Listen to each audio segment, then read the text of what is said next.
Salam hörmətli müəllimlər.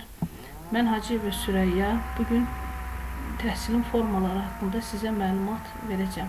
Onu da qeyd edim ki, kurikulum dərslərimiz mövcuddur. Maraqlanmaq istəyən ekranda gördüyünüz nömrə ilə əlaqə saxlaya bilərsiniz. Hər bir vətəndaşın təhsil almaq hüququ vardır. Dövlət pulsuz icbari ümumi orta təhsil almaq hüququnu təmin edir.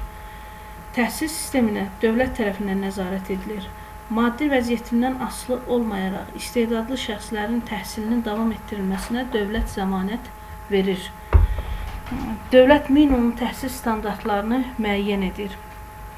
Azərbaycan Respublikasında təhsilin aşağıdakı təhsil formaları tətbiq olunur. Formal, qeyri-formal və bir də informal. Formal təhsil forması dövlət təhsil sənədinin verilməsi ilə başa çatan təhsil formasıdır. Qeyri-formal təhsil forması isə müxtəlif kurslarda, dərnəklərdə, fərdi məşğələlərdə əldə edilən və dövlət təhsil sənədinin verilməsi ilə müşayiət olunmayan təhsil formasıdır.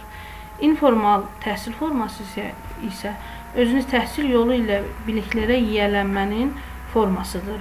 Formal təhsilin təşkili qaydaları müvafiq icra hakimiyyəti orqanı tərəfindən müəyyən edilir.